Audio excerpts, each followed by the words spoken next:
오늘은 말씀이 세력을 얻으니라 이렇게 말씀이 세력을 얻으니라라는 제목으로 말씀을 나누겠는데요. 이렇게 제목을 잡은 것은요. 20 절에 보면 이와 같이 주의 말씀이 힘이 있어 흥왕하여 세력을 얻으니라고 나오기 때문입니다. 이것은 오늘 이 에베소 이 지역에서 있었던 이 모든 일들이 결국은 네, 주의 말씀이 일으킨 역사였다라는 겁니다. 예, 그래서 네, 이 오늘 그렇다면 말씀이 세력을 얻기 위하여서 우리가 좀 무엇을 해야 되는가를 보면요. 첫 번째로는요.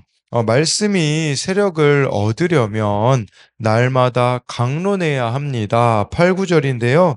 바울이 회당에 들어가 석 달 동안 담대히 하나님 나라에 관하여 강론하며 권면하되 어떤 사람들은 마음이 굳어 순종하지 않고 무리 앞에서 이 도를 비방하거늘 바울이 그들을 떠나 제자들을 따로 세우고 두란노 서원에서 날마다 강론하니라.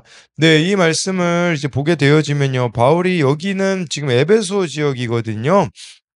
회당은 유대인들이 모이는 곳입니다. 유대인들이 10명이 이상이 되면요. 회당을 이렇게 지었거든요. 그랬을 때 거기서 석 달 동안 담대히 하나님 나라에 관하여 강론하며 권면하였다라고 말합니다. 이전에 바울이 그 전도 여행 다닐 때는요. 예수가 그리스도다라고 전했거든요. 근데 여기는 하나님 나라에 관하여 강론하였다라고 해서 뭔가 내용이 다를 거라고 생각하지만 사실 그 내용은 다르지는 않습니다. 왜냐면 여러분 하나님의 나라라는 게 뭐겠습니까? 결국은 예수님이 구원자이고 하나님 나라의 왕이라는 것과 일치하기 때문에 바울은 그동안 구약에서 예언한 메시아가 메시아의 순환과 부활을 가르친 후에 그것이 예수님을 통해 성취되었다라고 증명하는 식으로 가르쳤는데 그 예수님의 십자가와 부활로 이 땅에 도래하는 게 바로 하나님의 나라라고 볼 수가 있는 것입니다. 그래서 누군가에게는요, 이것이 정말 환영할 구원의 복음이었지만 누군가에게는 참 네, 불온한 메시지로 들렸던 거죠. 그래서 구절에 보니까요. 어떤 사람들은 마음이 굳어 순종하지 않고 그러니까 이 왕이신 예수님을 믿으라는 건데 이들이 마음이 굳어 순종하지 않고 무리 앞에서 이 돌을 비방하였다라는 게 뭘 말하겠습니까? 어디서든지 우리가 복음을 말하면 예수님을 전하면 반대 세력들은 늘 따라온다라고 보여주고 있어요. 여기서 마음이 굳다, 순종하지 않다라는 것은 마음이 강팍하다, 믿지 않다로 번역할 수 있는데, 이 둘 다 미완료 시제로 쓰여져 있어요. 이게 무슨 말이냐? 이들이 오래전부터 완악한 상태였고, 믿지 않으려고 작정한 사람들이었던 것으로 볼 수가 있습니다. 그러니까 이제 어떻게 되어집니까? 회당에서 전할 수가 없게 되어지죠. 그러니까 바울이 어떻게 하냐? 네, 9절에 보니까요, 후반절에 바울이 그들을 떠나 제자들을 따로 세우고 두란노 서원에서 날마다 강론하니라.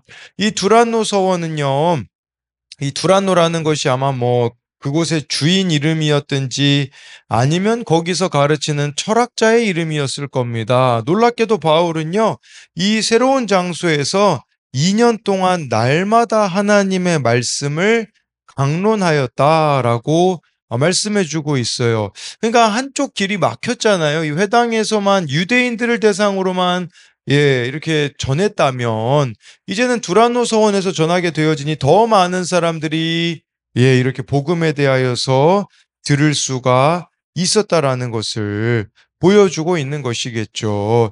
2년 동안 계속해서 날마다 말씀을 강론하였을 때 이제 이 영향력이 어디까지 퍼지게 되냐? 10절에 보니까요. 2해 동안 이같이 하니 아시아에 사는 자는 유대인이나 헬라인이나 다 주의 말씀을 듣더라라고 말씀해 주고 있어요.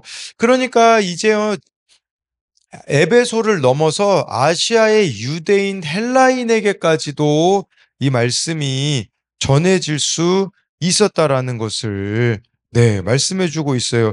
이것은요, 이 말씀을 들은 자들이 우리로 말하자면 반응했다라고 볼 수 있어요. 저 말이 두란노 서원에서 그 날마다 전해지는 이 말씀, 바울이 날마다 말씀 전하기가 참 쉽지 않았을 거라는 생각을 합니다. 왜냐하면 에베소에서도요, 바울이 일하면서 전했거든요. 그러니까 바울에게는 참 이 시간을 아껴서 이렇게 날마다 이렇게 말씀을 전했을 때 결국은 2년 동안이나 가능했다라는 거죠. 그래서 10 절에 보니까 이게 2해 동안이나 해서요. 이렇게 바울의 이 복음 전파의 열매가 맺혀지게 되었다라는 거죠. 여러분, 우리에게도 필요한 게 뭐냐면 '날마다 강론을 해야 된다.'라고 제가 일대지 대목을 잡은 것은요, 우리로 말하자면요, 날마다 말씀을 묵상하고 그 말씀을 전하는 자가 되어야 된다라는 것입니다. 여러분, 이 말씀 묵상은요, 그 끝 이 큐티 이 말씀 묵상의 결론은 영혼 구원이기 때문에 저와 여러분들이 날마다 이렇게 말씀 묵상을 하게 되어진다면, 이 10절 말씀처럼요, "아시아에 사는 자는 유대인이나 헬라인이나 다 주의 말씀을 듣더라"처럼, 이런 우리가 말씀을 깊이 묵상하다 보면 생각나는 사람이 있을 겁니다. 그 사람에게 가서 우리가 또 예수님을 전하는 자들이 되어져야 한다라는 것이죠. 그래서 이것에 대한 두 가지 적용도요. 나는 복음을 전하다가 어려움을 만날 때 어떻게 대응합니까? 이 어려움이라는 것은 바울은 회당에서의 그 반대, 방해를 만났던 것이겠죠. 그때 두란노 서원이라는 곳으로 장소를 옮겨서 바울이 대응하였던 그 모습처럼요, 우리도 어떤 반대에 직면하게 될 때 포기하자, 그만두자, 이게 아니라 다른 방법으로 나아갈 수 있는 것은 무엇인가를 고민해야 된다라는 거겠죠. 또 한 가지는요, 날마다의 말씀 묵상을 통해서 영혼 구원에 관심을 가지고 있습니까? 여러분, 날마다 말씀을 가까이 할 때에야만 우리가 영혼 구원에 관심을 가질 수가 있다라는 것을 기억해야 되는 것이겠죠. 두 번째로는요. 말씀이 이제 세력을 얻으려면 어떤 사건 가운데도 주님의 일하심을 믿어야 합니다. 11, 12절인데요. 하나님이 바울의 손으로 놀라운 능력을 행하게 하시니 심지어 사람들이 바울의 몸에서 손수건이나 앞치마를 가져다가 병든 사람에게 얹으면 그 병이 떠나고 악귀도 나가더라라고 말씀해 주고 있어요. 그러니까 바울이 하나님의 나라를 전했다고 하잖아요. 아까 이게 8 절에 나오잖아요. 그 하나님의 나라가 전해지는 것을 이제는 눈으로 보여준다라고 볼 수 있어요. 눈으로 보는 하나님 나라의 역사가 바로 여기 11 절, 12 절에 나오게 되죠. 예. 예수님의 그 다스림을, 이게 나라라는 게 참 주권이 중요하잖아요. 그래서 하나님의 주권을 인정하는 것, 또는 예수님을 이렇게 왕으로 고백하는 자들 가운데 어떤 일이 벌어지냐? 바로 축기와 치유의 역사가 여기 보면 나타나 있었다라는 것이에요. 그러니까 바울이 날마다 그 강론하는 말씀에 장작에 불 붙이는 사건처럼, 이렇게 여기 보니까 바울에게 능력이 나타나게 되어지는 거죠. 네. 그래서 하나님이 바울의 손으로 놀라운 능력을 행하게 하시니, 심지어 바울 몸에 손수건이나 앞치마를 가져다 병든 사람에게 얹으면 그 병이 떠나고 악귀도 이렇게 나갔다라고, 귀신이 쫓겨나는 이런 역사들도 일어났다라는 거죠. 이것은요, 뭐 바울이 뭐 특별한 능력이 있었던 것 때문에 일어난 게 아니라 하나님께서 그 배후에서 일하셨기 때문에 일어난 현상이었다라는 것이겠죠. 그러니까 이게 말씀이 흥왕하기 때문에 일어난 일인데, 문제는요, 이거를 또 이용해 먹으려는 사람들이 있었다라는 것이 이제 13 절부터 보면 나와요. 이런 능력만 부러워하는 사람들이 있잖아요. 그런 사람들이 나오는데 13, 14절에요. 이에 돌아다니며 마술하는 어떤 유대인들이 시험 삼아 악귀 들린 자에게 주 예수의 이름을 불러 말하되 내가 바울이 전파하는 예수를 의지하여 너희에게 명하노라 하더라. 유대의 한 제사장 스게와의 7 아들도 이 일을 행하더니, 네. 그래서 네, 여기 스게와의 일곱 아들들은요, 예수님의 이름을 지금 오용하고 있어요. 이 성령의 사역을 마치 마술과 같이 여기는 능력으로만 여기고 있는 이들의 모습이 나타나 있는 거죠. 여러분, 이렇게 능력으로만 여기게 되어지면 문제가 무엇이겠습니까? 이것은요, 네, 정말 자기가 주목받기 위한, 자기가 높아지기 위하여서 예수님의 이름을 이용하는 것이라고 볼 수가 있겠죠. 네. 그러면서요, 여기 사실 13절에 보니까요, 주 예수의 이름을 불러 말하되, 그런데 한번 우리가 생각해 볼 것이 있죠. 과연 그들에게 예수님이 주가 되신 적이 과연 있는가? 예, 그렇지 않다라는 것을 볼 수가 있는 거죠. 이들은 그저 예수님의 이름을 이용하여서 귀신을 쫓아냄으로써 자신들이 주목받는 삶을 살아가기를 원했다라는 거죠. 그러면 지금 이 시대에 이런 사람들이 얼마나 많이 있습니까? 그저 예수의 이름을 이용하는 사람들이 있는 것. 우리도 그것에 대해서도 한번, 그래서 내 유익이나 명성을 얻고자 이렇게 하나님의 능력을 구하는 자들이다라고 볼 수 있겠죠. 그랬을 때 어떤 일이 일어납니까? 악귀가 대답하여 이르되 내가 예수도 알고 바울도 알거니와 너희는 누구냐 하며 악귀 들린 사람이 그들에게 뛰어 올라 눌러 이기니 그들이 상하여 벗은 몸으로 그 집에서 도망하는지라. 이 악귀가요 대답해요. 뭐라고 대답하냐? 자기가 예수도 알고 바울도 알지만 도대체 너희는 누구냐라고 말하는 거죠. 그래서 약게 들린 사람이 그들에게 뛰어올라 눌러서 네, 이렇게 이겼다라고 보면 이겼다라고 나오는데요. 네, 여기서 이 누르다라는 단어가요. 이제 원어로 보면 주권자로서 다스리다라는 뜻이에요. 주권자로서 다스리다. 이게 참 흥미로운 표현일 수 있는데 예수의 이름으로 악귀들을 다스리려고 했지만 도리어 그들이 악귀에 의해 다스림을 받았다라는 것을 말씀해 주고 있습니다. 여러분, 우리도요, 이걸 생각해 봐야 돼요. 예수 그리스도의 이름의 다스림을 받지 않는다면, 예수님의 다스림을 우리가 받지 않는다면요, 악귀들의 다스림을 받을 수밖에 없다라는 거죠. 그 악귀들의 다스림을 받게 되어지면 어떤 일이 벌어집니까? 그들이 상하여 벗은 몸으로 그 집에서 도망하는지라. 이처럼 수치를 당할 수밖에 없음을 또 보여주는 것이겠죠. 마지막으로 17절부터 19절을 보면요. 에베소에 사는 유대인과 헬라인들이 다 이 일을 알고 두려워하며 주 예수의 이름을 높이고 믿은 사람들이 많이 와서 자복하여 행한 일을 알리며 또 마술을 행하던 많은 사람이 그 책을 모아 가지고 와서 모든 사람 앞에서 불사르니 그 책값을 계산한 즉 은 5만이나 되더라.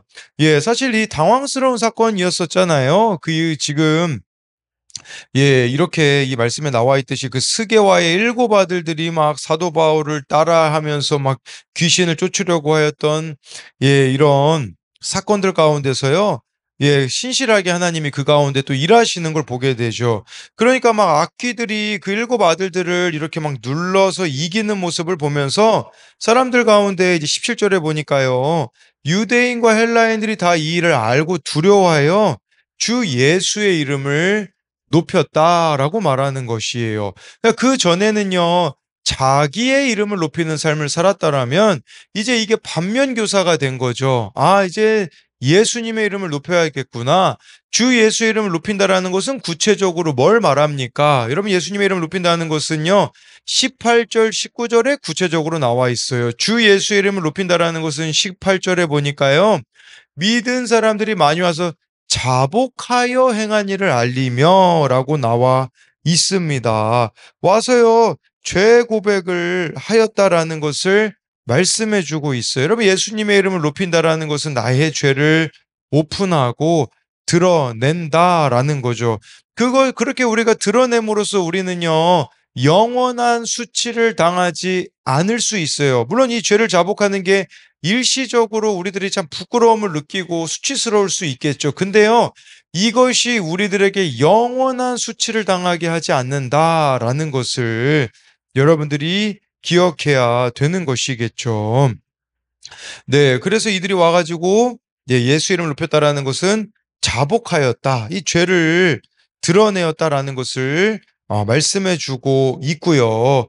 예, 또 한 가지는요. 19절에 보니까 마술을 행하던 많은 사람들이 와서요.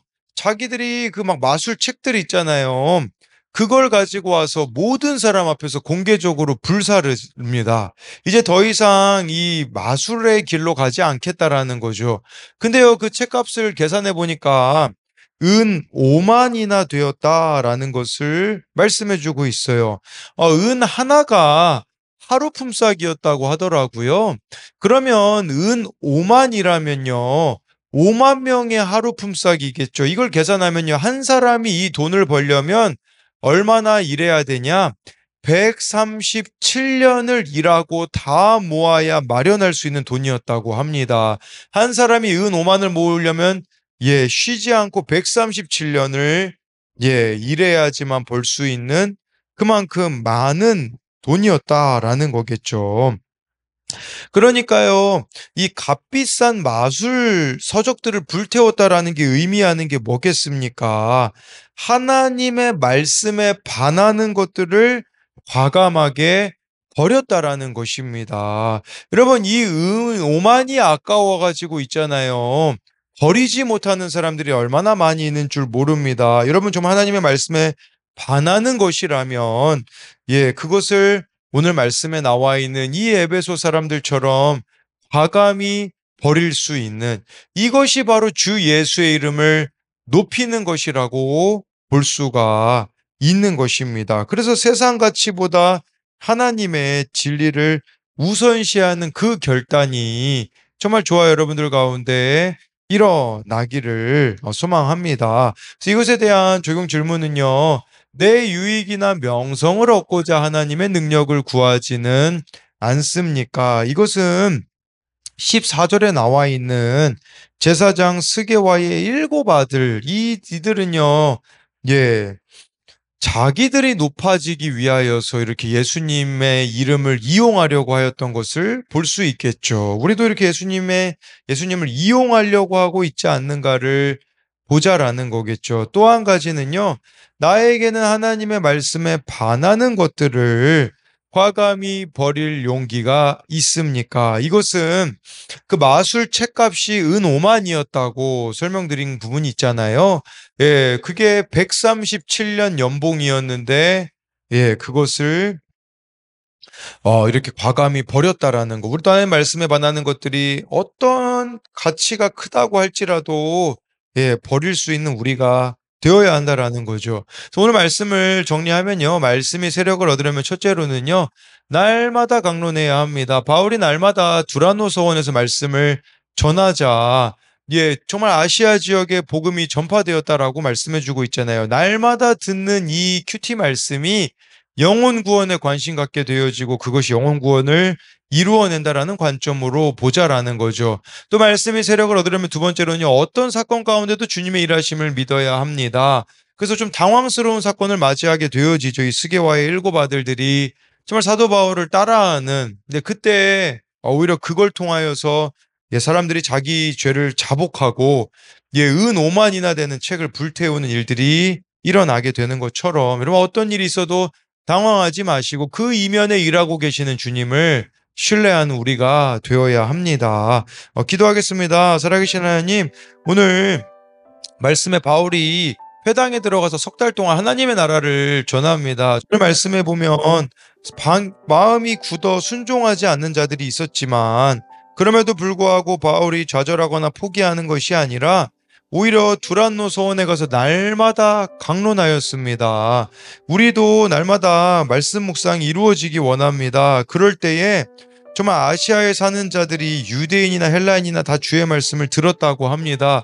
우리도 날마다 말씀 묵상할 때에 정말 생각나는 사람이 있을 겁니다. 그들을 찾아가서 손과 발이 가는 적용을 해 나아가며 인내하며 나아갈 때에 그들이 하나님께 돌아오는 생명의 역사가 우리들 가운데도 일어나기 원합니다. 이렇게 영혼 구원에 대한 열정이 불타기 위하여서 날마다 말씀이 필요하다라는 거, 또 이렇게 말씀이 왕노릇하는 인생을 살아갈 때에 오늘 말씀에 바울을 통하여서 놀라운 능력을 하나님이 행하게 하시는 것을 봅니다. 병 고침의 역사도 일어나고 악귀가 쫓겨나간 역사도 일어납니다. 이 역사가 지금도 하나님의 말씀을 생명과 같이 여기는 자들을 통하여서 일어나기 원합니다.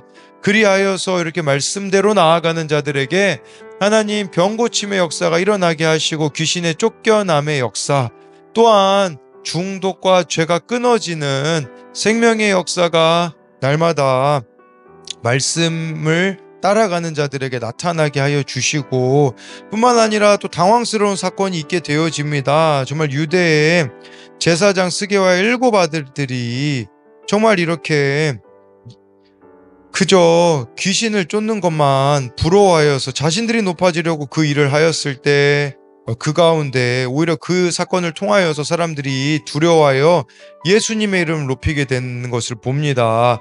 주 예수 이름을 높인다라는 것은 자복하여 자신의 죄를 고백하는 것이라고 또 오늘 말씀에서 말씀하고, 뿐만 아니라 은오만이나 되었던 내 삶의 많은 부분을 차지하던 그것들을 과감히 버리는 것으로 나타납니다. 정말 우리도 주 예수 그리스도를 믿음으로써 날마다 이 말씀을 통해 내 죄를 고백하며, 뿐만 아니라 주님보다 더 가치 있다고 여기는 그것들을 과감히 버릴 수 있는 자들이 되게 하여 주실 것을 믿으며 살아계신 예수님 이름으로 기도드립니다. 아멘.